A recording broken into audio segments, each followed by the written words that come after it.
ನಗರದ ಬಸ್ ನಿಲ್ದಾಣ ಎದುರುಗಡೆ ಚರಂಡಿ ಪಕ್ಕದ ಕೆಳಗಡೆ ಇರುವ ದೇವಸ್ಥಾನವನ್ನ ಅಭಿವೃದ್ಧಿ ಮಾಡಬೇಕೆಂದು ಮಾಜಿ ಶಾಸಕರಾದ ದತ್ತಾತ್ರೇಯ ಪಾಟೀಲ್ ಅವರು ತಿಳಿಸಿದ್ದಾರೆ. ಕಲಬುರಗಿ ನಗರದ ಕೇಂದ್ರ ಬಸ್ ನಿಲ್ದಾಣ ಎದುರುಗಡೆ ಪುರಾತನ ಕಾಲ ದೇವಸ್ಥಾನವೊಂದು ಚರಂಡಿ ಪಕ್ಕದ ತಗ್ಗು ಪ್ರದೇಶದಲ್ಲಿದೆ. ಈ ದೇವಸ್ಥಾನವನ್ನು ಮಾಜಿ ಶಾಸಕರಾದ ದತ್ತಾತ್ರೇಯ ಪಾಟೀಲ್ ರೇವೂರವರು ವೀಕ್ಷಣೆ ಮಾಡಿದರು. ಈ ಸಂದರ್ಭದಲ್ಲಿ ಮಾತನಾಡಿದ ಮಾಜಿ ಶಾಸಕರು, ಚರಂಡಿ ಕಾಮಗಾರಿಕೆ ನಡೆಯುತ್ತಿರುವ ಸಂದರ್ಭದಲ್ಲಿ ಈ ದೇವಸ್ಥಾನ ಬೆಳಕಿಗೆ ಬಂದಿದೆ. ಈ ದೇವಸ್ಥಾನದ ಅಭಿವೃದ್ಧಿಯನ್ನು ಶಾಸಕರು ಮಾಡಬೇಕು. ಶಾಸಕರಿಗೆ ಧರ್ಮದ ಬಗ್ಗೆ ಕಾಳಜಿ ಇದ್ದರೆ ಈ ದೇವಸ್ಥಾನವನ್ನು ಪುನರ್ಚೇತನವಾಗಿ ಮಾಡಬೇಕೆಂದು ತಿಳಿಸಿದರು. ಬ್ಯೂರೋ ರಿಪೋರ್ಟ್, ಆರ್ಜೆ32 ಕನ್ನಡ ನ್ಯೂಸ್, ಕಲಬುರಗಿ.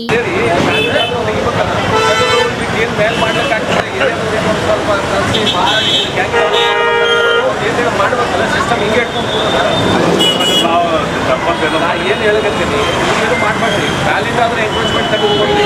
ನಾವು ಏರಿಯಾದಾಗ ಸಮಿತಿ ಮಾಡ್ತೇವೆ ದೇವಸ್ಥಾನ, ಅವ್ರಿಗೆ ತೊಗೊಂಡಿದ್ದಕ್ಕೆ ಮ್ಯಾಲೆ ಇರ್ತೀವಿ. ಮತ್ತು ದೇವಸ್ಥಾನ ಮಾಡ್ಲಿಕ್ಕೆ ಏನು ಮಾಡ್ಲಿಕ್ಕೆ ಆಗ್ತದೆ ನಾವು ಮಾಡ್ತೇವೆ. ಈಗ ಇದು ನೀವು ಮಾಡಿದ್ದಲ್ಲ, ನಾವು ಮಾಡಿದ್ದಲ್ಲ, ಹಿಂದಿನ ದೇವಸ್ಥಾನ ಇದೆ, ಹಿರಿಯರು ಮಾಡಿದ್ದು.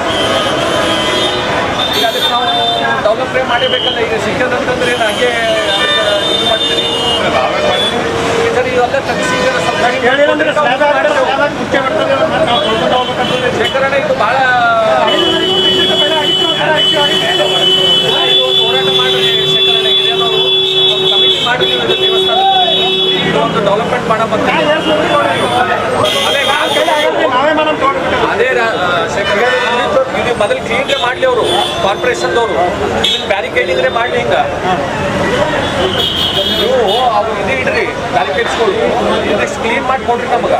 ಇದು ನಾವು ಮಾಡ್ತೇವೆ. ಇದು ಹಳಿಗದ ಸಾಹೇಬ್ರೆ, ರಸ್ತೆ ಆಗಾಗಿಲ್ಲ, ಮುಂಚೆ ದೇವಸ್ಥಾನ ಅರ್ಥ ಮಾಡ್ಕೊಡಿ. ಮಾಡ್ತೇವೆ ಅದು ಹೋರಾಟ. ನೀವು ಆ ತಲೆ ಕೆಡಿಸ್ಕೊಬೇಡ್ರಿ. ನಮ್ಗೆ ಇದು ಕ್ಲೀನ್ ಮಾಡಿಕೊಡ್ರಿ, ಹೋರಾಟ ಅಷ್ಟೇ. ತೆಗೆದು ಇದೆಲ್ಲ ಸ್ವಲ್ಪ ಸ್ವಚ್ಛ ಮಾಡಿ ನಮಗೆ ಅದು ಬ್ಯಾರಿಕೇಡ್ ಮಾಡಿ ಕೊಡ್ರಿ. ಅದು ನಾವು ಅದಕ್ಕೆ ಸರ್ಕಾರ ಲೆವೆಲ್ದಾಗ ಮಾಡ್ತೇವೆ. ಅಂತ ಅದು ಹೆಂಗೆ ಮಾಡ್ಕೊಡ್ಸಂಗಿಲ್ಲ ನಾವು ನೋಡ್ತೇವೆ.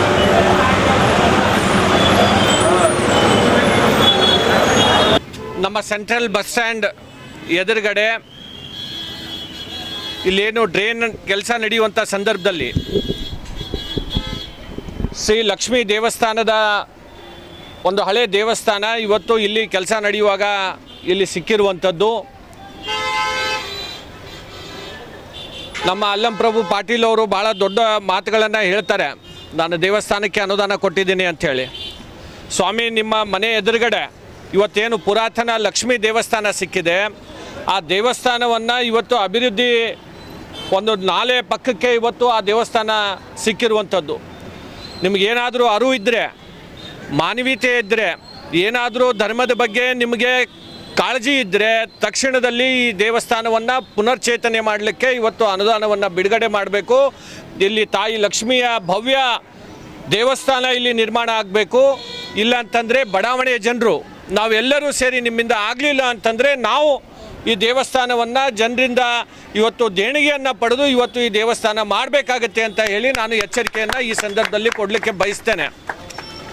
ಕೇವಲ ಸುಳ್ಳು ಹೇಳಿ ಗಾಳಿಯಲ್ಲಿ ಗುಂಡಾರಿಸಿ ಜನರಿಗೆ ಮೋಸ ಮಾಡೋದನ್ನು ಬಿಟ್ಟರೆ ನೀವು ಏನೂ ಈ 3 ವರ್ಷದಲ್ಲಿ ಮಾಡಲಿಲ್ಲ. ಈಗಾದರೂ ಉಳಿದಿರುವಂಥ ಸಮಯ 2 ವರ್ಷ ಎಚ್ಚೆತ್ತು ಇವತ್ತು ಜನರ ಪರವಾಗಿ ಕೆಲಸ ಮಾಡಲಿಕ್ಕೆ ತಾವು ಜನರ ಒಂದು ಏನು ಸಾರ್ವಜನಿಕರು ತೊಂದರೆಯಲ್ಲಿದ್ದಾರೆ, ಇದನ್ನು ತಾವು ಮಾಡಬೇಕು ಅಂತ ಹೇಳಿ ನಾನು ಈ ಸಂದರ್ಭದಲ್ಲಿ ಆಗ್ರಹವನ್ನು ಮಾಡ್ತೇನೆ.